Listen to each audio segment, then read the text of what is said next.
विधान परिषद सदस्य डॉक्टर धर्मेंद्र सिंह जी, डुमरियागंज के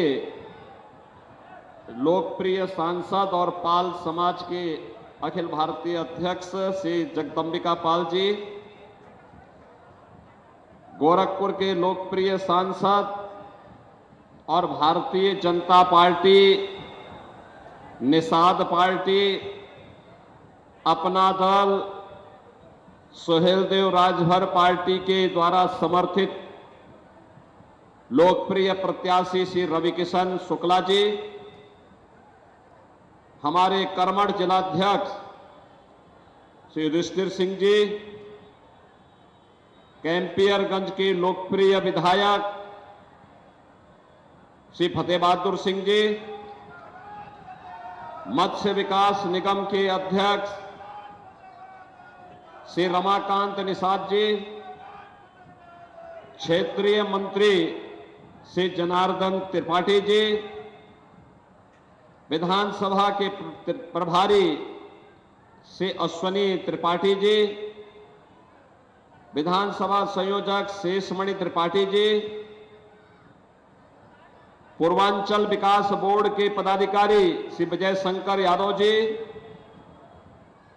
ब्लॉक प्रमुख भरोइया श्री संजय सिंह जी, ब्लॉक प्रमुख जंगल कौड़िया श्री ब्रजेश यादव जी, चेयरमैन पीपीगंज श्री लक्ष्मण विश्वकर्मा जी, ब्लॉक प्रमुख कैंपियरगंज श्री अश्वनी जायसवाल जी, एमएलसी श्री सलील बिश्नोई जी, पूर्व ब्लॉक प्रमुख गोरख सिंह जी, मृत्युंजय सिंह जी, ब्रजभूषण मिश्रा जी, महेंद्र मिश्रा जी, मकसूदन मिश्रा जी, सदानंद शर्मा जी और उत्तर प्रदेश कोऑपरेटिव बैंक के अध्यक्ष, कैंपियरगंज क्षेत्र के हमारे बहुत वरिष्ठ नेता श्री जितेंद्र बहादुर सिंह जी, वैसे खसनी के नेता हैं, और मंच पर उपस्थित भारतीय जनता पार्टी और एनडीए के हमारे सभी पदाधिकारीगण और कैंपियरगंज के हमारे सभी सम्मानित ग्राम प्रधान, क्षेत्र पंचायत समिति के सदस्य, भारतीय जनता पार्टी हिंदुया वाहिनी के हमारे पदाधिकारीगण, व्यापार मंडल और विभिन्न संगठनों के हमारे पदाधिकारी और उपस्थित बहनों और भाइयों, मैं सबसे पहले पूर्व मुख्यमंत्री स्वर्गीय वीर बहादुर सिंह जी की कर्मभूमि को कोटि कोटि नमन करता हूं। ये पीपीगंज एक जंक्शन है, एक तरफ पुरानी पनियरा और एक तरफ पुरानी मानीराम, यानी एक तरफ के प्रतिनिधि स्वर्गीय वीर बहादुर सिंह जी हुआ करते थे और एक ओर के प्रतिनिधि पूज्य महंत अवैधनाथ जी महाराज हुआ करते थे। इन दोनों महापुरुषों ने जिस धारा को विकास की मुख्य धारा के साथ जोड़ करके यहां के लोगों के जीवन में परिवर्तन लाने का काम किया है, ऐसी पावन धारा को नमन करते हुए मैं आप सबका हृदय से अभिनंदन करता हूं, स्वागत करता हूं। बहनों और भाइयों, आप सब तो हमारे अपने परिवार के लोग हैं, इसलिए आपके साथ जब मैं आता हूं तो भाषण की इच्छा नहीं होती है, बल्कि एक भाव होता है, और भाव इस बात का कि जो संघर्ष आप लोगों ने किया है, विपरीत परिस्थितियों में काम किया है, आज कितना इस क्षेत्र में विकास कराया जा सके कि न केवल आपका बल्कि आपके आने वाली पीढ़ी का भविष्य बहुत उज्जवल हो सके।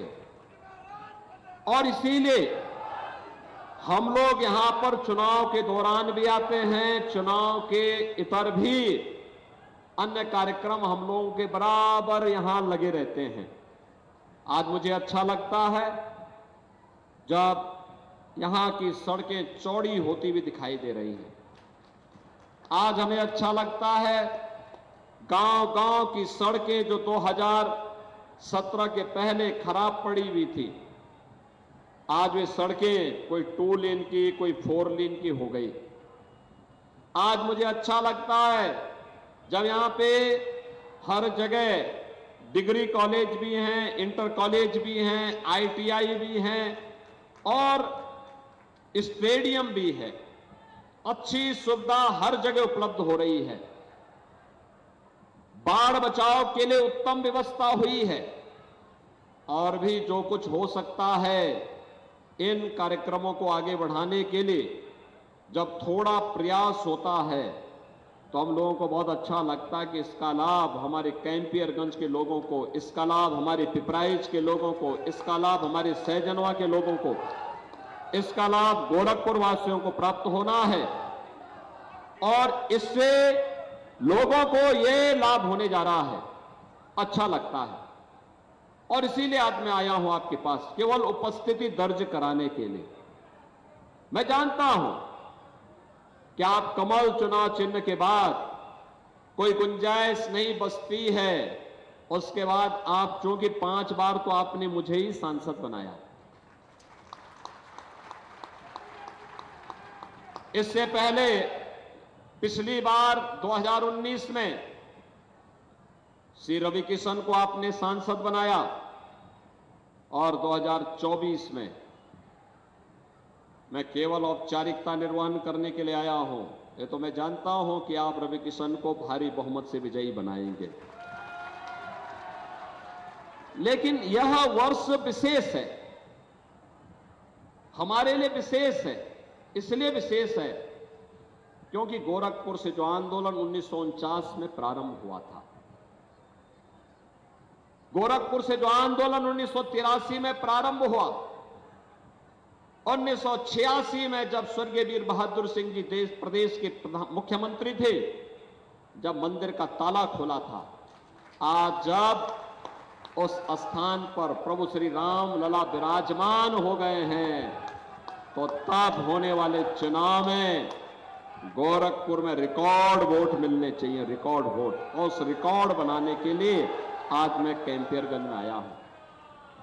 बहनों और भाइयों, पूरे देश के अंदर जहां कहीं भी हम जाते हैं, अभी देखिए यहां के बाद मिर्जापुर में जाऊंगा, मिर्जापुर से फिर बिहार मुझे जाना है, परसों फिर मुझे हिमाचल प्रदेश और पंजाब जाना है। लेकिन मैं देखता हूं कहीं भी मैं जाता हूं, मैं जनता जनार्दन से पूछता हूं, जैसे आपकी बड़ी सभा लगी है ऐसी बड़ी सभा जनता जनार्दन के द्वारा हर जगह पूरे देश के अंदर ऐसे उत्साह देखने को मिलता है।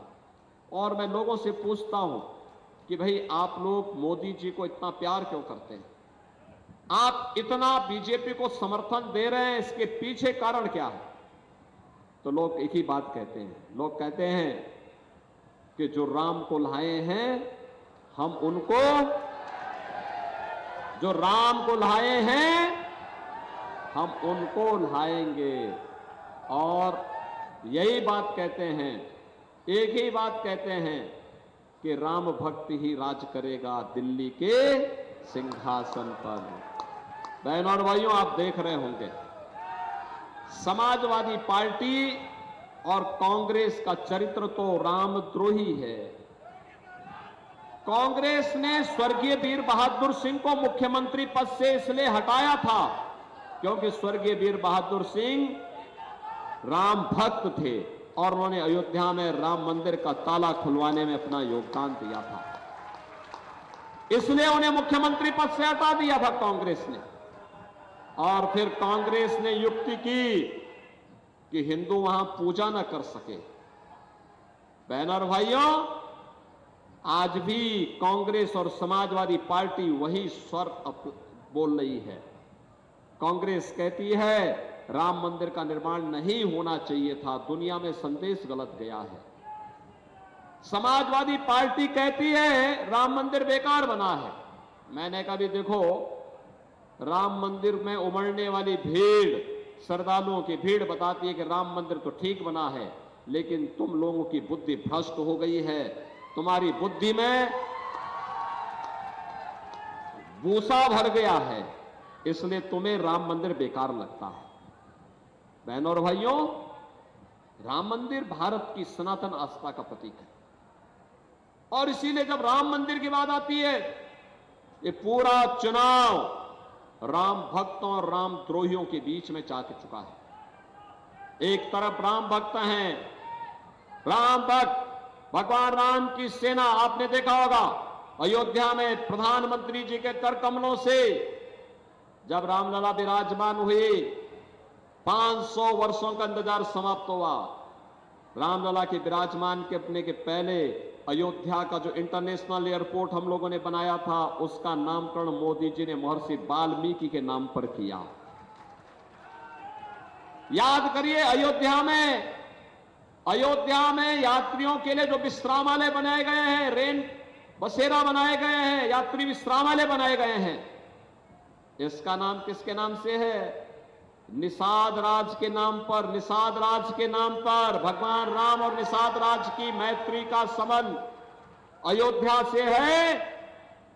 और साथ साथ हम लोगों ने प्रयागराज के पास भी निषाद राज का किला जिस स्थान पर है, भगवान राम और निषाद राज की 56 फुट ऊंची प्रतिमा को हम लोगों ने वहां पर स्थापित किया है और दोनों के मैत्री के संबंधों को जोड़ा है। मेरा मानना, कोई भी निषाद राज का भक्त रामद्रोही के साथ नहीं खड़ा हो सकता, रामद्रोही के साथ नहीं खड़ा हो सकता है। राम भक्तों पर गोली चलाने वाले लोग आज आपके सामने तमाम प्रकार के इनके अपने आपकी आंखों में धूल झोंकने का प्रयास करेंगे, लेकिन बहनों और भाइयों, इस बहकावे में नहीं आना है। हमने एक काम किया है, अयोध्या में श्रद्धालुओं के लिए जो भोजनालय बनाए गए हैं, कैंपियरगंज से भी तो लोग गए थे दर्शन करने के लिए। अयोध्या में कितने लोग अयोध्या दर्शन करने के लिए गए थे?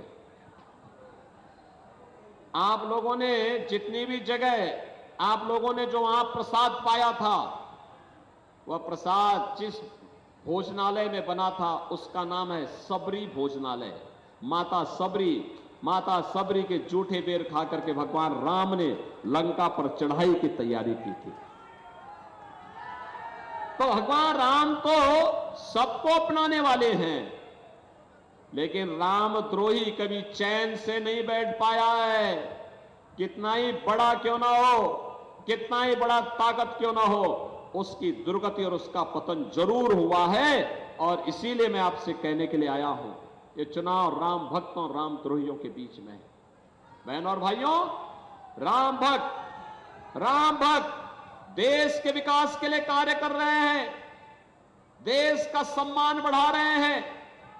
हाईवे 2 लेन, 4 लेन, 6 लेन, 12 लेन के हाईवे ये राम भक्तों के द्वारा बनाया गया है।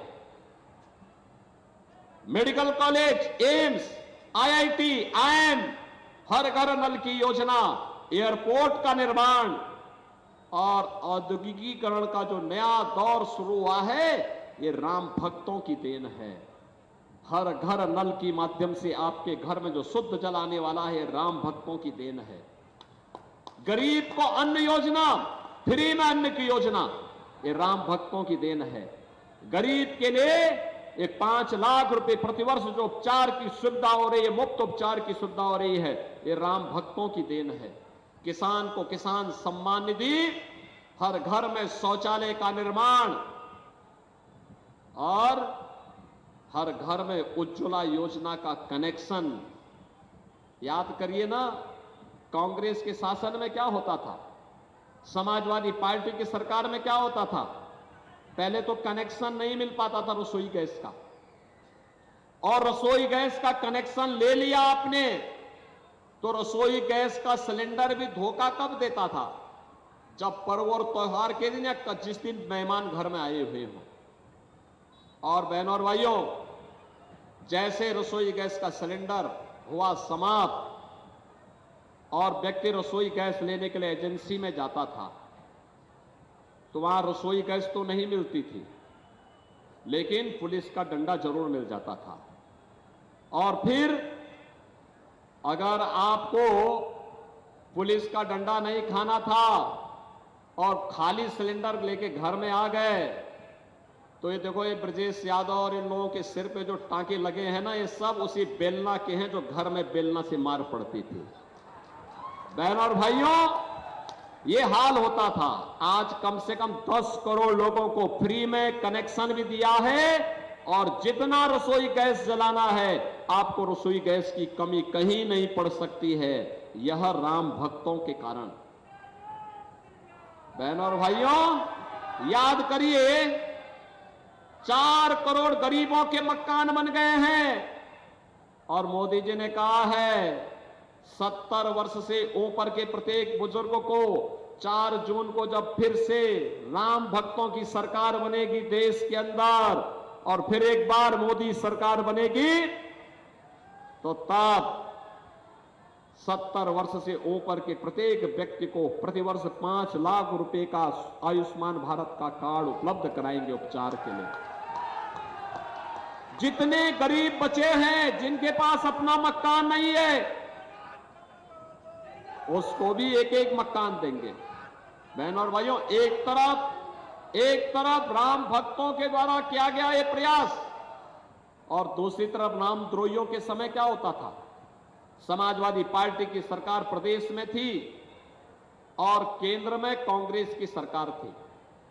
गरीब भूख से मरता था, किसान आत्महत्या करता था, नौजवान पलायन करता था, बेटी और व्यापारी सुरक्षित नहीं थी, गरीब को मकान नहीं मिलता था, पानी की कोई व्यवस्था नहीं थी, इंसेफ्लाइटिस जैसी बीमारी से मासूम तड़प तड़प करके दम तोड़ता था, और आतंकवादी घटनाएं होती थी। अयोध्या में राम मंदिर पे आतंकी हमला हुआ, तब समाजवादी पार्टी की सरकार थी। काशी में संकट मोचन मंदिर पर हमला हुआ, तब समाजवादी पार्टी की सरकार थी। दिल्ली, मुंबई, अहमदाबाद में आतंकी विस्फोट हुए, तब कांग्रेस की सरकार थी। लगातार ये घटनाएं घटित होती थी, और हम संसद में इन मुद्दों को उठाते थे। तो बहनों और भाइयों, सरकार क्या कहती थी?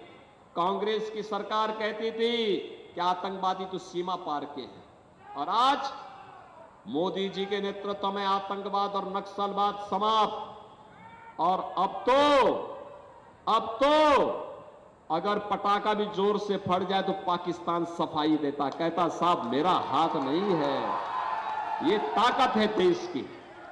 ये जो परिवर्तन हुआ है, ये परिवर्तन मोदी जी के कारण हुआ है। भारत का अगर सम्मान बढ़ा है, भारत सुरक्षित है, हम सुरक्षित हैं, आतंकवाद और नक्सलवाद समाप्त हुआ है, तो मोदी जी के कारण। और बहनों और भाइयों, मैं आपसे यही कहने के लिए आया हूं, एक तरफ मोदी जी के नेतृत्व में सुरक्षित भारत, सम्मान प्राप्त कर रहा भारत, आतंकवाद और नक्सलवाद से मुक्त भारत, विकास की नए नए प्रतिमान स्थापित करने वाला भारत, दुनिया की एक महाताकत के रूप में बढ़ता हुआ भारत है। और दूसरी तरफ भारत के खिलाफ षड्यंत्र करने वाले कांग्रेस और समाजवादी पार्टी का गठबंधन है। आप देख रहे होंगे इनका हाल क्या है। इनका घोषणा पत्र क्या कहता है? ये कहते हैं सत्ता में आएंगे तो पर्सनल लॉ लागू करेंगे। पर्सनल लॉ का मतलब जानते हैं आप? पर्सनल लॉ का मतलब तालिबानी शासन। तालिबानी शासन का मतलब बेटी स्कूल नहीं जा सकती, महिलाएं बाजार नहीं जा पाएंगी, बुर्के के अंदर दुबक करके घर में रहना पड़ेगा। यह देश बाबा साहब भीमराव अंबेडकर के द्वारा बनाए गए संविधान से चलेगा। यह देश किसी शरीयत कानून से नहीं चलेगा। यह भारतीय जनता पार्टी की घोषणा है। बहनों और भाइयों, मैं आपसे कहने के लिए आया हूं, भारतीय जनता पार्टी इस बात के लिए प्रतिबद्ध है, किसी भी स्थिति में बाबा साहब भीमराव अंबेडकर के बनाए गए संविधान के साथ कांग्रेस और समाजवादी पार्टी को छेड़छाड़ करने की अनुमति भारतीय जनता पार्टी नहीं देगी। मोदी जी के नेतृत्व में बाबा साहब भीमराव अंबेडकर का सम्मान हुआ। आज एक कांग्रेस और समाजवादी पार्टी सत्ता इसलिए प्राप्त करना चाहते हैं जिससे जीतेंगे तो मिलके लूटेंगे, जीतेंगे तो पिछड़े और अनुसूचित जाति के आरक्षण का अधिकार मुसलमानों को देंगे ये लोग, ये हरगिज नहीं होगा। बाबा साहब भीमराव अंबेडकर ने कहा था, बाबा साहब भीमराव अंबेडकर ने कहा था, धर्म के आधार पर आरक्षण नहीं हो सकता। अगर कांग्रेस और समाजवादी पार्टी किसी मुगालते में है तो देश की जनता उनको वहां पहुंचाने का काम कर पाएगी जहां पे इन दोनों दलों को कोई नाम लेने वाला नहीं बचेगा। और इसीलिए आज मैं आपके पास आया हूं कहने के लिए, कैंपेयरगंज से नया रिकॉर्ड बनना है और उस रिकॉर्ड बनाने के लिए आज मैं आपके पास आया हूं। आप बनाने को तैयार हैं? बनाने को तैयार हैं? भाई थोड़ा जोर से दोनों हाथ आगे पीछे तक आवाज उठाओ। सहमत हैं? बहन और भाइयों, इसके लिए आपको 2 काम करने पड़ेंगे। अगले 2 दिन का 3 दिन का समय प्रचार के लिए बचा है। ये 3 दिन का समय आप भाजपा को और भारत को देंगे। ये 3 दिन का समय, 3 दिन 3-3 घंटे का समय देंगे।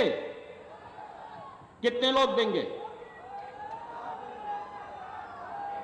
अगर आप सब देने को तैयार हैं तो मेरी बात सुनो। अगले 3 दिन आप में से हर व्यक्ति को 10-10 घर में जाना है। 3 दिन में 30 घर। 30 घर का मतलब यानी 30 घर का मतलब 150 वोटर। 3 दिन में 150 वोटर से प्रत्येक व्यक्ति को संपर्क करना है। मोदी जी का भी और योगी जी का भी संदेशा लोगों को देना है और कहना है आत्मनिर्भर और विकसित भारत के लिए, राम राज्य की संकल्पना को साकार करने के लिए, मोदी जी को फिर से प्रधानमंत्री बनाने के लिए, कमल खिलाने के लिए रवि किशन को जिताना है। बोलेंगे, लोगों को सहमत करेंगे, रवि किशन भारी बहुमत से विजयी बनकर के जाएंगे। लेकिन तब जब ये 150 वोट जिनसे आप संपर्क करेंगे अगले 3 दिन के अंदर, इसको मतदान केंद्र में ले जाकर के मतदान भी करवाना है। करवाएंगे। 10 बजे तक मतदान करवा देना है। 1 जून को कराएंगे। सहमत हैं? सभी लोग सहमत हैं? दोनों हाथ पाकर मेरे साथ बोलेंगे, दोनों हाथ पाकर मेरे साथ बोलेंगे, भारत माता की, भारत माता की, भारत माता की जय श्री राम, जय जय श्री राम।